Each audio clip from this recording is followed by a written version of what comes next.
very welcome. It's a cold, wet, kind of miserable February day here, broadcasting from Dublin, Ireland, as I welcome you to show 89 of The Shortlist. My name is Johnny Campbell. I'm the CEO and co-founder of SocialTalent and your host for our weekly live LinkedIn and YouTube broadcast and podcast, The Shortlist. And today we're going to be getting into a topic that I really love, and it's been one that has been knocking around for a few years, but I think has really kind of become a more prominent topic in large enterprise organizations. And that's why TA leaders need to be a bit more holistic, or perhaps do they need to be more holistic in thinking about onboarding, compensation, internal mobility, essentially more than just talent acquisition. We're going to have a great guest joining us today to take you through this topic and conversation. And we'd love those of you listening live to join in with your questions, your comments, your stories, your ideas, your agreements, your disagreements. You can do that by joining us on LinkedIn or YouTube live right now. But if you're listening to the podcast, we always want your live voice, so come back next week and listen to us as well. We might reference some articles, some resources, some things you can do to improve your knowledge. And if we do, we'll have those in the show notes on Apple, Spotify, or wherever you find your podcast. And we'll put them out live on the chat here as well. Let's get into it. The function of TA, talent acquisition, is continually evolving. Like, it didn't really exist in that name even 15, 20 years ago. And while hiring, of course, is the best external candidates, is the primary focus of talent acquisition, like it's in the name, right? It's becoming increasingly important for talent acquisition leaders to think a little bit broader than just acquiring talent into the organization. Like, it can't just start and stop with hiring. TA leaders arguably need to be more involved after a person joins a company as well, ensuring that there's a better chance for alignment, retention, and success for that talent. And joining us to discuss this topic, and it's a timely and crucial topic, is our good friend John Vlastelica. John is the founder and CEO of Recruiting Toolbox out of Seattle. He's a renowned expert in the talent space. He's typically the #1 rated speaker, not just in LinkedIn Talent Connect, where I first heard John, but every single conference stage he typically goes on to. And he's also, I'm proud to say, one of the most popular presenters on our SocialTalent platform as well. John is joining us to talk about why talent acquisition leaders need to expand their scope of influence to encompass other areas like onboarding, compensation, internal mobility, and others. John, you're very welcome. Thanks for joining us this morning from your home in Washington State. Perhaps you can just remind our viewers about your career, what brought you here, what you do today, day to day, that gives you an opinion on this matter. Sure. Yeah. Thanks for having me, Johnny. I geek out on all things talent acquisition. Our consulting and training firm, Recruiting Toolbox, we've worked with hundreds of companies, so hundreds of TA teams from about 30 countries. And most of our work is focused on helping companies improve the way they recruit. So we don't do any headhunting, but we are deep in the belly of the beast of a lot of enterprise talent acquisition functions, doing work to help them define their hiring standards, to skill up recruiters, skill up hiring managers, drive alignment across the executive team on kind of their strategy around talent acquisition, their strategy around talent broadly. And so one of the things that I get to do, and I'd say get to do, not have to do, but I get to do, is learn a lot from our clients and see things in the real world. Prior to Recruiting Toolbox, which I started about 15 years ago, I was the head of tech recruiting at Amazon and the head of recruiting at Expedia. So come out of the corporate TA world and very much lived as part of a, functioning and sometimes, dysfunctional HR person in my, 12 years of that kind of world. And so got to experience a lot of the things that I'm going to share firsthand as a TA, recruiter, manager, head of TA, kind of working my way up and getting more visibility into what's on the CHRO or chief people officer's plate, and just the challenges of leading an organization where talent is everything in a lot of these organizations. So it gets a lot of inspection and focus by the business, and certainly a lot of unsolicited feedback on how well we're doing.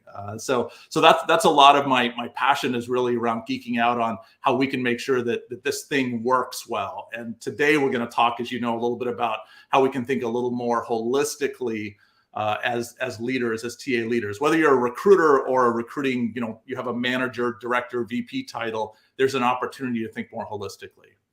John, you've ran large TA teams around the world. You've advised hundreds of large TA teams and their leaders. But fundamentally, most TA leaders, if I'm not mistaken, they're paid and KPI'd and measured on things like speed of hiring, the cost of hiring, and so on and so forth. why should they care about onboarding, compensation, internal mobility, D&I? Like, before we get into it, like, is there a need to even think about this? Like, if you're a TA leader, should be going, like, I'm going to skip this podcast because, like, my job involves hiring, so I'm just going to keep working on hiring. Don't know what these two crazy guys are talking about. Like, what is there a need, and if so, why? Yeah, I mean, absolutely. And I'll be honest, when I started in recruitment, I had people come to me and say, John, we want you to do more work, you and your team more work around, internal mobility. And I was like, not my job. I mean, literally not my job. And I put big boundaries around my role and my team's role and said, we hire world-class external talent into the organization. I don't want to touch that. That's HR generalist work, or that's, internal candidates just need different kind of feedback, and managers suck at giving feedback. So I just don't want to touch it. It's going to be a bit of a disaster. Someone else should own it. What's interesting, at using that as an example, what's interesting is when you're having conversations with executives in the business, they don't separate out external and internal talent the way we might do it in HR. They don't separate out university from tech, from call center, warehouse, retail, from executive recruiting the way we do. They don't want to talk to many people. They don't want siloed thinking coming out of their partners in HR. They want someone that understands how to help them solve whatever talent issue they're facing. And so what I realized, using internal mobility as an example, is by squeezing that out of my world, I was unable to have what I think was an adult strategic conversation with some of the business leaders, because I just didn't have visibility. And honestly, I just didn't care that much. I didn't think I needed to care that much. And so I think what that probably did in the minds of some of the C-level execs that I was interfacing with was made them realize, okay, this guy is just your go-to for filling recs, right? He'll fill the recs, he'll get that done. We need to work with other people or build our own capability internally or something else. And so when I think about the struggle that a lot of recruiters have or recruiting leaders have to make sure they're not put in that order taker bucket, they're not branded as the order taker, I think, crap, what a missed opportunity I probably had in some parts of my career. Now, my thinking evolved over time. So over time, I took on all kinds of stuff that was outside of just traditional, fill FTE recs, full-time equivalent recs with external candidates. I had contractors and consulting come into my world and other things. But in the beginning days, I was like, not my job. So I think that's one reason is talent problems need holistic thinking. They're connected, and the business doesn't view it maybe the way we organize ourselves in HR. Does that make sense, Johnny? So it does, right? 100%. And I think it's probably easy enough for most people to get their heads around the fact that, hey, you do external recruiting, maybe you should be in charge of internal recruiting. So you're not going to get much disagreement there, again, from people who've experienced it like you have. Sure. Like when you get to things like, well, onboarding and comp, things that are like very, very traditional HR areas, yeah. Like why the heck should a TA leader care about those areas? Like why should you think more holistically? Where does it end? Right. Yeah. And let me be clear. I'm not suggesting everyone should own internal mobility, and you may have experts, but we have to care about it. We have to be informed about it. And we have to be able to influence it because it is a major source of talent. And so same thing with compensation and onboarding. There are a lot of people in the broader HR org that are, writing checks that we have to cash. They're making decisions that have massive impact on our ability to deliver hires for the business. And so one of the things that I've seen is this kind of passive, like, not my job, comp made some weird decisions, I just got to make it work kind of thing. And I want us to fight a little more. I actually worked as a contractor, as a compensation consultant. My first HR job out of university was for covering for someone on maternity leave for 3 months as a compensation analyst.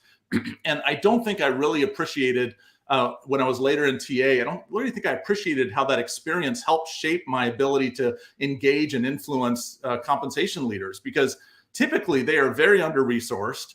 A lot of times the people put in those roles are trying to balance the needs across, lots of stakeholders, keeping costs low. They're the protectors of internal equity. And then you got someone like me in recruiting who's telling you the market is crazy. People are paying, these massive sign-on bonuses. Base salaries are out of whack with the market. Our hiring managers only want talent out of these companies, and they pay 30% more than us, and we're just banging down their door, and they're like, we can't afford it. What do you expect? This is crazy. We have surveys that say we're not that out of whack. And I'm like, well, you're out of whack. And you get into this big thing. And so what I realized over time is we have to be really aligned with compensation, and we have to make sure that we are teaching compensation and I don't mean this in a condescending way, okay, teaching compensation and the broader HR leadership that decisions in comp will have a massive impact on us in talent acquisition, not just for the obvious reasons that might be harder to close, but for example, we had a client that was paying about 30% below market. And that was just their company philosophy around comp. They just didn't pay high base salary. They didn't use sign-on bonuses in a big way. They had some equity, but equity or stock only started at certain levels. And what were the consequences of that? Well, you had hiring managers who wanted to hire out of certain companies. They couldn't get talent out of many of those companies. They tried. But the real consequence that I noticed as someone kind of up above, looking down, not living in it, looking at it, is they had to make their recruiting organization probably 50% bigger than it needed to be because of this decision in comp, because their funnel was so fat.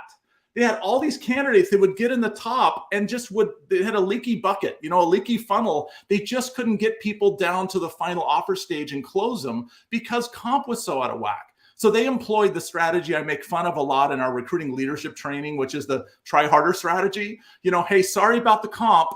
Just go do your job and run faster and try harder. And so this poor TA team, I shouldn't say poor, they were a great team, lovely people, but this TA team, you can just realize you are having to hire so many more sourcers and screeners and senior recruiters than you would need to have. I don't know how much that cost, but it's certainly a real cost that you should compare to the cost of consciously paying below market by that much. Does that make sense as well? I have this image, John, you just created from that story of 2 rooms in a building. One is the HR room. It's really quiet. And somebody's sitting there in Excel going, range 60 to 65. Beautiful piece. They press submit and they go on their lunch break. Then a different room with TA. Everyone's like, I got it. No. I just disconnect, right? A couple of comments from some listeners on YouTube. Aluchi Abiora saying, yes, John, most of us went through similar thinking. They're not my job script. So loving that one. And then we've got Iska Gonzalez saying, as always, great comments, decision-making influence. That's what I love about TA. I want to talk about the compensation piece just for a second. We'll get back to internal mobility and other areas in a moment, John. There was an article that we uncovered in researching this show. It was published a few months ago by Francesca Di Meglio on HR Exchange Network, and it was called Compensation Truths You Need to Know for Success in 2022, right? Mm-hmm. And what was really interesting, because I think your comment is evergreen around just the importance of compensation and its impact. But this article highlighted this year in particular as being challenging because of the remote working element. And, comp was always about are we keeping up with the market? But the market just became, for a lot of organizations, 50 other cities and countries and exchange rates. And it just became crazy. And the article digs into that issue, but also, this compensation around stock and benefits in the tech sector. And then, it reminded me obviously of a recent move. I think only last week, your former employer, Amazon, made a big change on the kind of cap on base salaries, right? So obviously you're seeing how it impacts an employer of 1.5, 1.6 million people having to change a policy like that, increasing it, I think, from $160,000 caps, $300,000 or something like that. But it's very, very, very relevant today. And do you think that mobility piece around whether you're going to be working remotely, working hybrid, has that accelerated this conversation, made it even more urgent around comp in 2022? Yeah, for sure. I think the remote work thing, obviously, there's cost of living, there's cost of labor, there's questions around how we pay people, that move from a high cost of living area to low, all that kind of stuff. And I'll tell you, when at the start of the pandemic, I reached out to some of my compensation consultant friends and I asked them some questions. And honestly, what I heard is, shit's about to get real. There's a whole bunch of stuff that's going down and we're going to see some major changes for sure. So everyone kind of saw it coming once it became obvious that remote work was going to become more normalized. And by the way, many companies, including many of our clients, have been remote work almost from the start. So it's not like this is a new thing. But I do want to highlight something that sometimes is not talked about. And that is, there is, compensation to me, I'm going to get in trouble if there's anyone from compensation listening to this. Compensation to me, the whole premise around compensation is to benchmark talent based on years of experience and university degrees for most of the jobs that, are the professional sort of traditionally white collar type jobs. And one of the things that's really changed, I would say in the last 5 years, is that there is an acknowledgement that years of experience and college degrees do not predict on-the-job success. And so what's happening is you've got a whole compensation system, surveys and benchmarking and, leveling guidelines that unfortunately are based on things that just aren't actually very applicable to the way we recruit in 2022 and beyond. And so when we are helping companies define their hiring bars, and we're talking to executives and trying to influence executives to maybe let go of some pedigree bias or let go of degree requirements, you're seeing this loosening. A lot of companies are kind of loosening requirements. IBM CEO famously talked about this. There's a whole bunch of work going on in that space, and I would hate to be in compensation, because how do you possibly benchmark when someone with 3 years of experience could be considered a senior engineer, as could someone with 20 years of experience, someone with a PhD in engineering, someone with no degree or a degree in biology or music could be a senior engineer. How on earth do you benchmark in that kind of world? You know what I mean? And so I think compensation has gotten more complicated a little bit because of that. Not even counting how sign-on bonuses and performance reviews and bonuses and equity and all that stuff has just made it more complicated. There's just this whole fundamental kind of base level thing that is shifting in the way we think about valuing talent. And I'm happy about it. I'm happy we're moving in that direction. But the reality now is that we have major translation challenges between recruiting and compensation.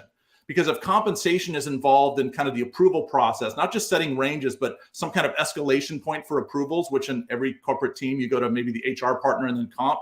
How do you make your case for a comp person who has to be in charge of comp across a global complex org, hiring warehouse workers, retail, truckers, all the way up to engineers, software engineering leaders, finance people, mergers and acquisitions? How do you talk to them in a way that they can go back to a survey and find where this person should be? What's the midpoint?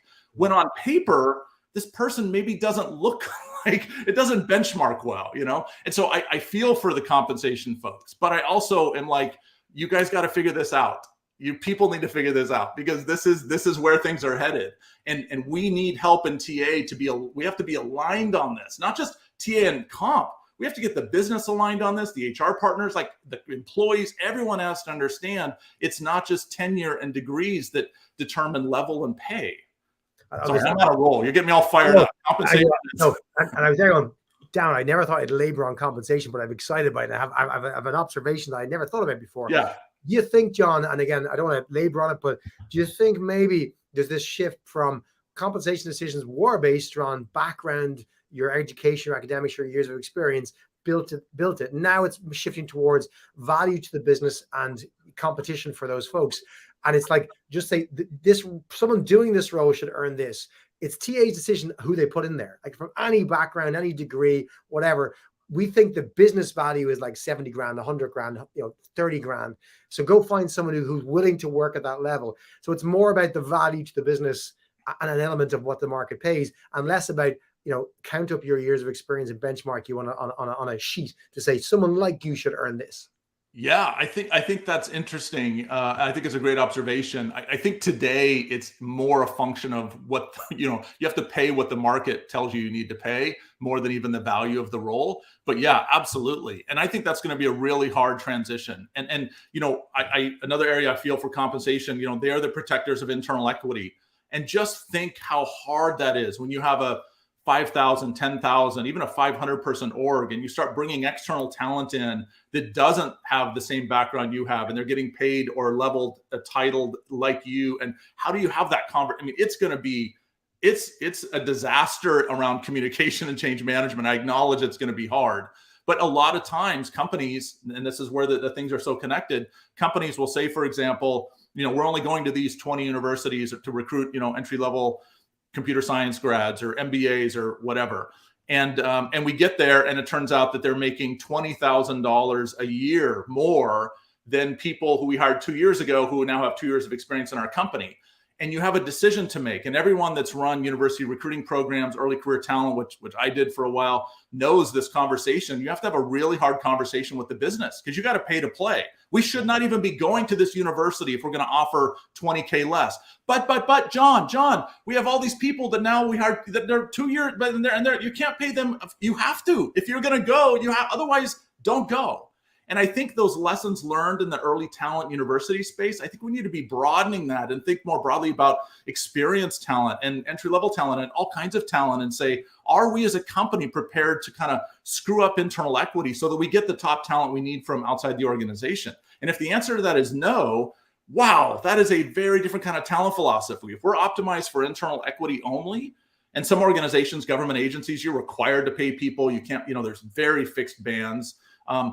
You're not going to get the kind of talent that many hiring managers are expecting you to go get in talent acquisition. So we need to have some honest conversation around that. If we can't influence it, we need to have an honest conversation about it. So let me move on from comp for a sec, right? Yeah. We get a lot of time to comp, and we could continue, right? But yeah. There's other areas we mentioned that you think TA should get involved. You just hit me to take us out of comp. That issue around hiring grads, and 2 years later they've gone up so much, and your 2-year-old grads are now earning less than your graduate coming in, or whatever it might be. Yeah. That in the old world of to Aluci's comment, hey, not my job, right? Which you mentioned earlier on. Now the TA leader is probably saying to herself, I need to talk to the business about paying our current people more to keep them. Now, you could take that not my job script and go, it's not my job, right?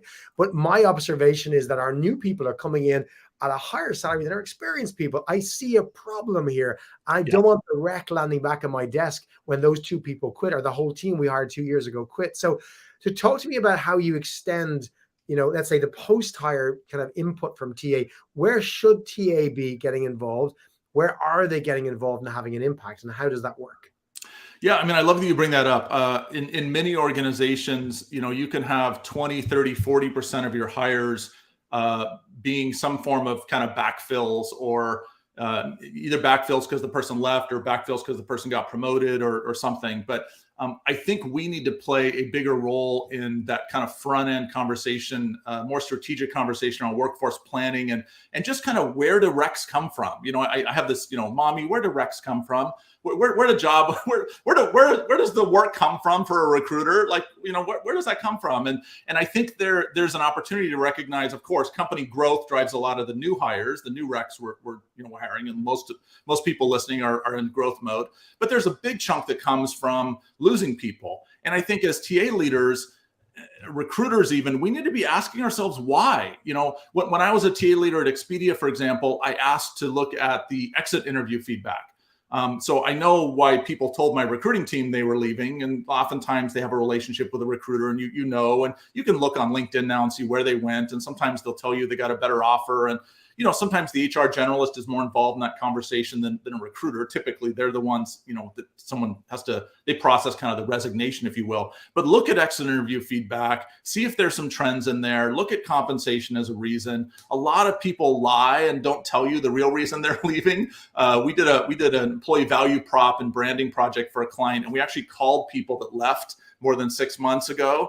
So we talked to people that used to work at the company and said, hey, you've been gone 6 months now. We're an outside consulting firm. Can you give us the scoop? Why did you leave? We got some really interesting feedback about compensation, recognition, career development opportunities that was really in conflict with what the recruiting team was selling. It was very different for some people. And so that's the kind of stuff that I hope we're curious about, and we lean in on and ask questions about, and say, hey, why are people leaving? Why are we experiencing so much turnover? Especially if we're out there pitching an employee value prop that maybe doesn't land. Maybe it lands for 100K plus people making the big bucks in your company, but that's not the experience for people coming in at 60K, or not the experience for people in Italy, but it is the experience in Germany or Singapore, but not the United States, or whatever. And so getting clear on that is a huge way we can add value as TA leaders, for sure. That disconnect you talked about there, John, often the research I've seen and the conversations I've had would suggest that often first manifests itself, and most manifests itself in the first few months in the job, the first week in the job, right? Yeah. And I've seen, particularly since the pandemic begun 2 years ago, more TA teams being involved, first maybe in pre-boarding. Maybe they were already doing a bit of pre-boarding stuff, but they kind of moved all the way into onboarding when we had to go virtual and we needed more resources. And lots of those TA folks have stayed involved in onboarding. Yeah. Is that a good move? And how important is it that we kind of knit those two things together, the kind of hiring experience and the onboarding experience? And is that one of the most important things that TA can do next, do you think? Yeah, I mean, I want to be careful here. What I need as a TA leader is excellent onboarding. I don't have to own it. I just need it to be great. Mm. And sometimes I'll hear people argue, and it makes me frustrated. We should own this, we should not. That's crazy. Draw the line here.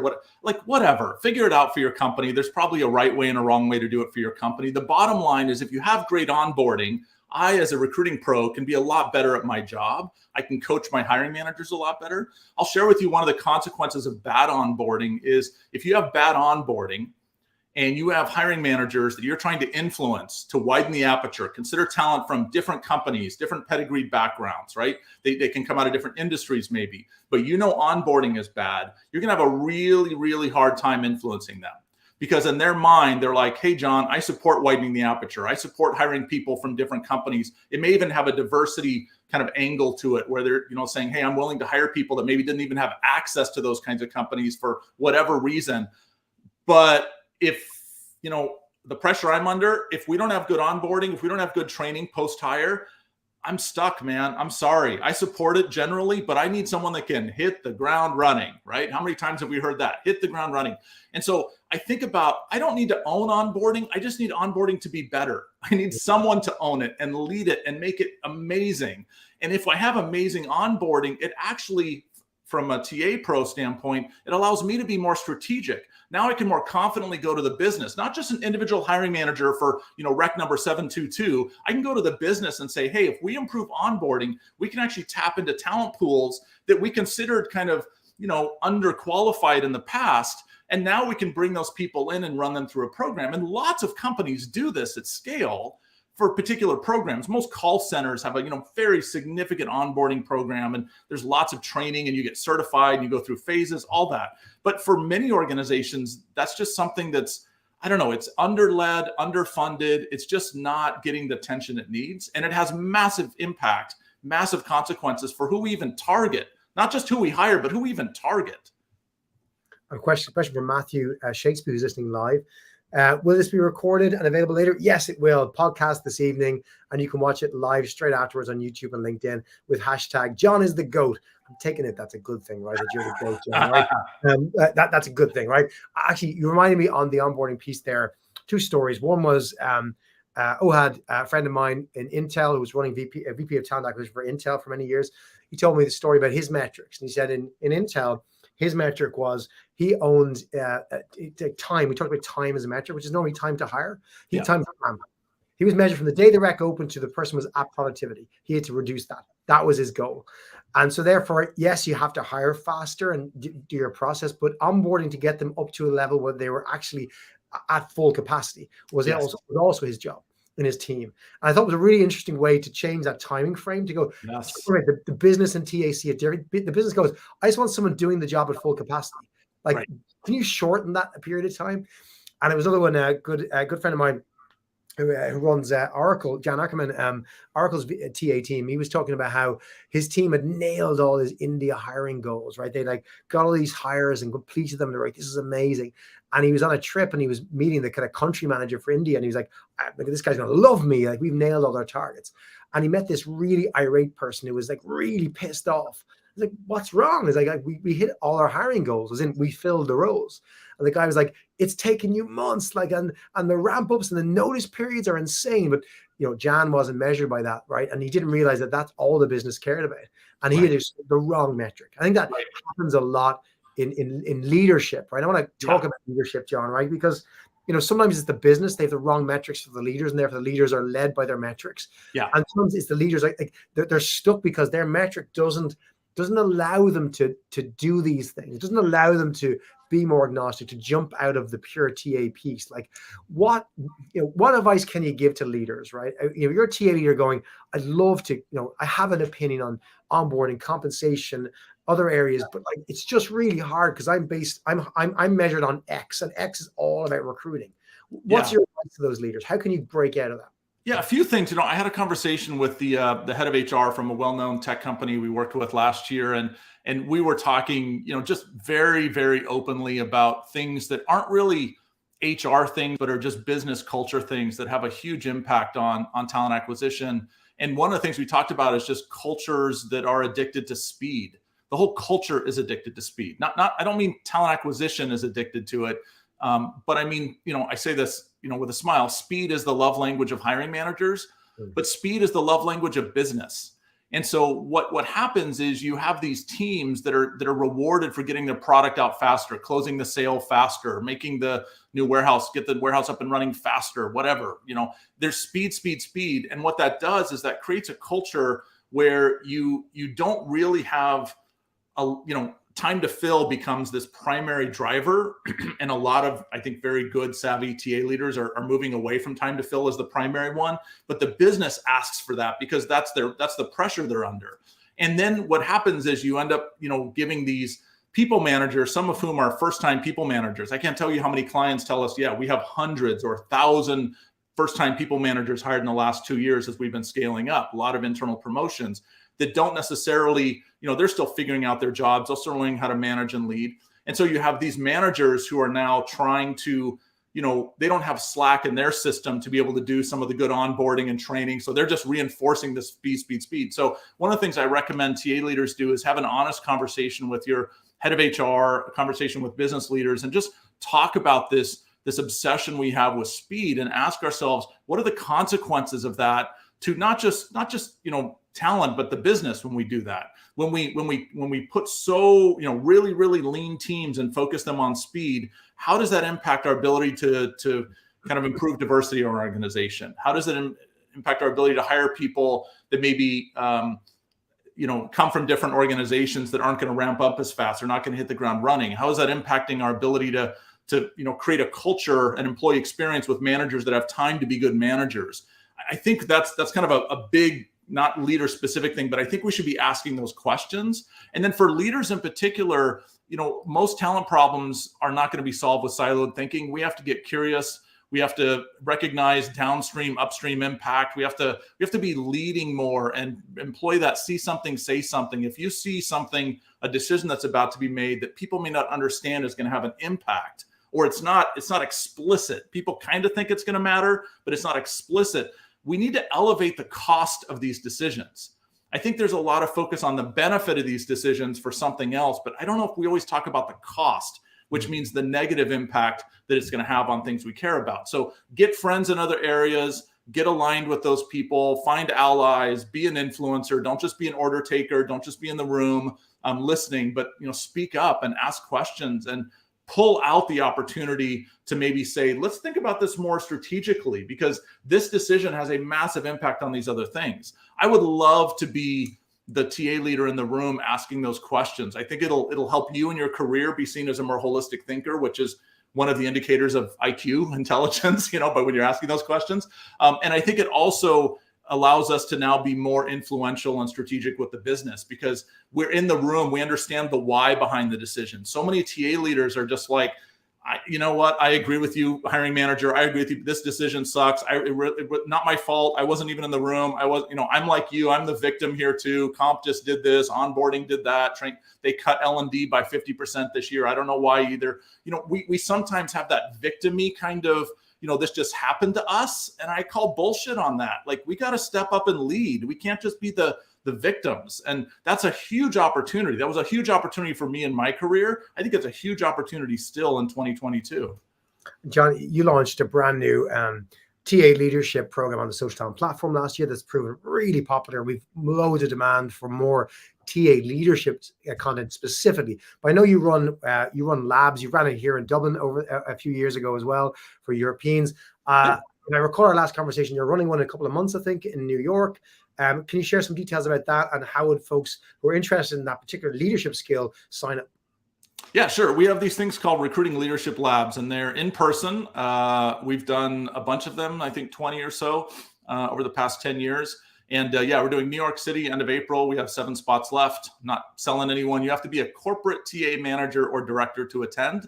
And it is all about executive influence, building strategy, getting buy-in, leveraging metrics to influence. And we have different topics we use. But those kinds of workshops, I think one of the things that I've seen in my career, Johnny, is I never had an opportunity to go to a workshop like that. I got to go to a general management workshop where I learned how to give someone performance feedback in a one-on-one, but I never really learned how to be an effective TA leader from a training. I learned from some mentors. I learned a lot about how not to do it from some people that I observed that weren't successful in their career. And so, yeah, I mean, I'm generally on a mission to help recruiting leaders win in their jobs and help recruiters win in their jobs. And that's one of the things we do. Recruitingleadershiplab.com has more details. We can maybe throw something in the chat if someone's interested. Brilliant. We'll dig that out and put it in the chat if anyone wants to find it, and put it in the show notes as well. But I want to return to a topic, John, we started with at the top of the hour, which was internal mobility. We came across an article, the Forbes Council published, I think last week or week before, which was 15 ways to generate better results by developing internal talent. And it's kind of created from 15 of the Forbes Coaches Council. And I was like, this is brilliant. Internal mobility. If I read this, I'm going to get like everything I need to know about solving it, because this has been a big thing for the last 2 years. It's been a thing organizations have done for decades. Don't get me wrong, but your point at the start of the hour was, it was probably a very HR generalist piece. They look after internal mobility, TA look after external recruiting. I read this article and was like, okay, there's fluffy quotes about things like, you know what, give people their opportunity, ask them what they want to do, and your problem solved. Right. It isn't that easy, is it? Like, it's not, like, whether it's your job or not, it's not an easy thing to solve, or is it, John? You know, here's the thing. I feel like in TA, we don't have a strong enough point of view on internal mobility other than not my job. I do see some people like Danielle Monahan at Uber, who is VP of Talent Acquisition and Internal Mobility. So I'm seeing some TA leaders actually formally grab it and pull it in. And of course, she has a strong point of view on that, I'm sure, because she owns it. But a lot of people don't have a strong enough point of view on it. And so what happens is, because we don't have a strong point of view on internal mobility, not just who should own it, but just how it should work. And, you know, do we open jobs for a week first and let internals apply? Do internals go through the same interview process as everyone else? How much do we use performance feedback? Are there eligibility requirements? Do you have to get permission? I mean, there's all this policy level stuff that someone else typically makes decisions on, that we don't have a voice in those conversations often enough. And that makes me crazy. We need a voice in that stuff, because internal talent can be a gigantic portion of your hires. One of our clients years ago, 40% of their total hires, the 40% of the rec load of a recruiter was based on internal moves. This is a mature company, but 40%. And so these recruiters became career coaches as much as hunters. And that had a significant impact, not necessarily a good one, on a company that was trying to hire innovators, when your recruiters really have more of that HR generalist career coaching kind of background, dealing with managers that don't want to release their talent. And, you know, how big of an increase are you eligible for if you're transferring? And then, you know, and so they lost their focus a bit on external talent and started focusing more on internal talent. What I love to see is organizations that are getting strategic about this, not thinking at the rec level, not just thinking at the policy level, but sitting down at the start of a fiscal year or doing a quarterly review and saying, let's look at all the openings we expect to have. Where should we be filling these roles with internal talent? Where should we be filling with external talent, and why? Why? Because you need to understand the why. The why behind it's going to help you as a TA leader shape your strategy. And so there's a whole bunch of organizations. Sodexo, one of our clients, for example, they identified certain roles were just really good feeder jobs into other roles. And just like a lot of early career talent university leaders do, they recognize, you know, we're going to hire these MBAs or these computer science grads or whatever in, and they're going to become this in 3 years. There's a big focus in many bigger organizations on consciously pre-identifying openings that we say we should fill these with internals. This helps us live our EVP promise around development. It's a fantastic source. They know the business, and it's much easier to fill their backfills than it is to fill these roles internally also. So it's a double win. Now, you may say, of course, John, we do that. But most recruiters, most TA leaders, they do that kind of at the rec level. Like, you're making that decision individually. Why not have the bigger conversation with the executive or the executive team and say, let's decide as a company what kinds of roles we fill with internals. And then be strategic about how you do it. Build a separate interviewing strategy, a separate, you know, promotion, pre-identify what the comp is, sell it to the people before they join your company. In 2 years, you're eligible to blank. And now let's tell EVP stories about the people that came in through this program that got promoted, and now what they're doing, what's their before and after career story. And, you know, it gives us just all this great, I don't know, it's a great source of talent that I feel like is underlooked, and we deal with it more on an ad hoc basis. I totally agree with you. And there's so many more of those examples where TA leaders have been giving internal mobility as well under the remit or even the wider role of talent. Right. But we're going to a final topic that we didn't quite touch on in depth yet, but I think it's really important. And it's the role of diversity, equity, inclusion, but not just from a pure front end external talent acquisition perspective. And the story I wanted to share, and I've shared it on the show before, but came from Zalando and from Virginia, who runs global talent acquisition for Zalando, based out of Berlin. The company's based out of Berlin, the kind of global e-commerce fashion business. And in trying to operationalize their diversity goals in the business, Virginia looked at, from a TA perspective, using that TA operational kind of view, what she'd need to get done to hit those goals. And, she identified gaps where there was no way that there was a talent pool to fit the recs that were being handed to her team. Like, not possible.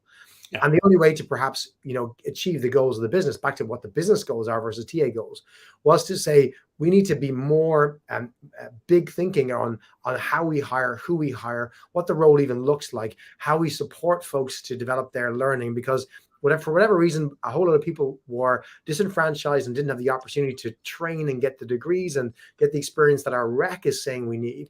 So how can we basically bring in L&D resources to support them, change the look and feel of the role, better support internal mobility into those jobs?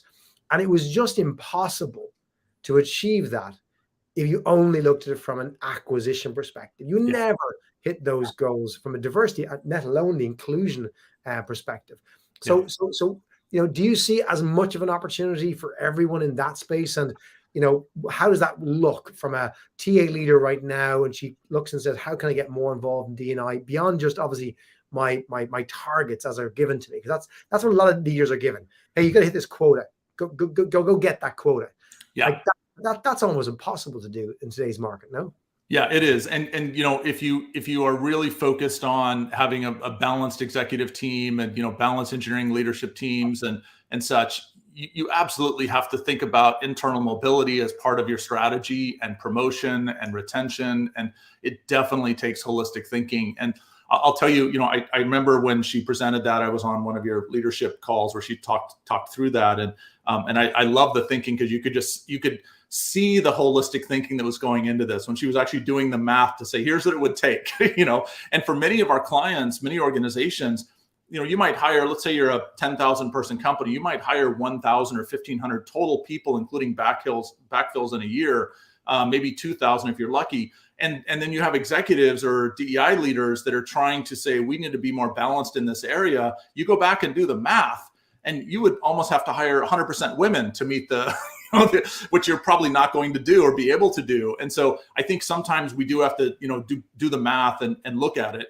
Where I see big opportunities, though, is I think there's this, again, rec level thinking that goes into this. We get down to the weeds. We try and please the hiring manager. The hiring manager is supportive in general. We may or may not be able to, help achieve a diversity goal with this individual hiring manager. We need to go up many levels and talk more strategically. One of the TA leaders I really respect, who used to work for me years ago, he is at another company now, and he said, one of our challenges, John, is that we are making diversity decisions kind of at the rec level, and sometimes we make diversity decisions that are bad. And what he meant was, we are letting a hiring manager tell us that this, senior data scientist with 12 years of experience, the all these requirements, PhD in this, whatever, is the job that they want to make sure they get a woman into, for example. They want gender diversity. And it's not that that's a bad thing. We should absolutely try and do a balanced slate. But the bigger question is, if we have 100 software engineering roles, I can probably get 50 women into those 100 software engineering roles. And if this recruiter is investing their time, if I as a leader am saying, investing their time, and it may take them 6 months to go find someone that even meets this and get them in and such, would our time be better suited focusing on where some of the big numbers are, and not just let each individual hiring manager tell us, I'm a champion for diversity, so I want to see a balanced slate here. Can we as a company level up a little bit and say, let's look at our big high volume areas, and now let's put some concerted effort into it and be more prescriptive around balanced slates, be more prescriptive around offers and companies, and reduce those pedigree requirements or whatever it might take to widen the aperture and let more candidates, let more light in. I see a lot more of that kind of strategic thinking, and that includes looking at retention and internal mobility and onboarding and compensation and all the things we've been talking about. And it makes me have hope, it makes me have hope for our future, because it's that kind of holistic thinking that's gonna drive the kind of inclusion and the kind of balanced organization that people are looking for. It's not. I real quick, I had someone tell me, I won't say the company, but I was working at a company, and the CEO got called out at a meeting about the lack of diversity. And so he told his head of HR, who then told me, we need to fix diversity, and came to me in recruiting, right? And so I'm looking at my organization. This is years ago. Diversity had a very different kind of focus, much more compliance oriented, much more of a defensive kind of thing. And it was interesting because it just sort of trickled down and eventually landed with head of university recruiting. And I remember having a conversation with my head of university recruiting where he said, seriously, I'm supposed to, quote, fix diversity? Like, I'm going to go to 20 schools and hire a couple hundred people through this program. And we work in a company that is many, many times extra zeros. How this is ridiculous. And I'm like, I know. And we all know it's ridiculous. And it felt so performative. And it felt like we were doing this just so we could say we were doing something. And I'm really happy that we're in a place now where a lot of TA leaders are calling bullshit on that kind of stuff. We have strong DEI leaders. We have executive champions. There's just much more of a focus on, like, hey, let's talk about what it's actually going to take now. And it's not just around hiring, and it's not just within hiring around university or something. We need to think much more holistically. And that, as I said, that gives me hope for the future. I think it's again, the bigger picture thinking is we're going to get rid of the language such as that's not my job. That script is gone. It's like, that's my problem to solve. Like, I got to make sure that we have the right talent doing the right thing in this organization. I'm part of that, but I'll work with everybody else. And I'm not just going to see my silo. Be more holistic on that. John, it's been an absolute pleasure. We've rattled through so much in such a brief amount of time, and I can't believe we're over time. You've given us so much advice here today. Can I ask you to give us one more? You've already added to our short list of advice, 88 pieces of advice we've gathered up to this point. But for a piece of advice number 89, what would you leave our audience with today? I think I think a lot of TA leaders are like, I don't have time to go in that HR meeting. I want to be separate from HR. We're more of it. We're marketing and sales org and all that. And I'm not suggesting we like somehow become HR generalists or we own all these things we're talking about. But it would make me so happy for our industry, for our profession, if we showed up more with a voice, with a point of view. Don't fall into the kind of victim mode where things are happening to you. These other decisions have a massive impact on you. So show up, speak up, raise your hand, ask the question, get curious, find allies in those organizations that'll give you the real scoop, understand the why behind the decisions, and then challenge, right? Just be willing to push a little bit. I think that's what the business needs from us. I think that's what HR needs. I think that's what HR's aspiring to be, is to be that kind of partner. And I think some of us in talent acquisition, especially with the insights we have from the marketplace, we are by far the most externally kind of focused part of HR. I think we bring tons of value and insights to those conversations. And it makes me sad to think that maybe we're not participating, even though some of those meetings suck. Like, let's just be clear, they suck. But even though they suck, try and find out what the agenda is, see if you can show up, and speak up, show up. Like, don't make yourself small. Like, I'm just in TA. Make yourself big. Like, there's an incredible opportunity in front of us, and the business wants this. This isn't like us pushing some new HR strategy on the business. The business is pulling for this. They're asking for this. Every conversation my team and I have with executives is they want more of this kind of holistic strategic thinking, and they're seeking it out. And I think that person could be you or me or whoever's on this call, right? Don't delegate that or ignore it. There's a huge opportunity here. John, I don't think you could ever be in a meeting that you'd let suck. So everyone else. John, thanks so much for joining us this morning from Washington State. Hope to see you soon. I know we will see you soon. And for those social talent users who are listening in, John has some of the best library content available on the platform around leadership training, being a talent advisor, interview training, diversity, equity, inclusion as well. You'll find it. You'll love it. John, thanks for joining us this morning. And thank you. And I hope everybody here will join you next week. We have a fantastic guest actually next week who has made this transition. So Yasser Ahmad is with HelloFresh. He's the Global VP of Talent. He owns these wider buckets, onboarding, leadership development, DE&I, and he started as a head of TA in Zalando and other tech companies in Europe. So Yasser is somebody who's gone through that journey. He's lived this. He now owns those extra areas in an organization that has combined it. And HelloFresh will be familiar to many of your around the world. You might not know it's a German brand, but HelloFresh has brought food to your door, no doubt, wherever you are in the world. And Yas is going to talk to you about what that business, now at nearly 20,000 people, is doing from a talent perspective that is different. So join us next week, same time, 2nd of March, 1st of March, first show of March, and the podcast will drop that night. But you can join us live at 4 p.m. UK Irish time, 11 a.m. on the East Coast of the US, and 8 a.m. on the West Coast. But if you have an appetite for more this week, I'd love you to come back tomorrow, same time as our broadcast. If you were listening live, you can come and register for our ST Live event, an event we run every 2 to 3 months. It's a 90-minute event with a whole panel of speakers that is not available on demand afterwards. So it is only available live, but you can book your place by going to socialtalent.com/live. It's tomorrow at 4 p.m. UK time, 11 a.m. New York, 8 a.m. LA. 90 minutes of about 9-10 brilliant speakers talking about creating safe spaces at work, the theme of psychological safety. I hope to see you there tomorrow. If I don't, I'll see you next week.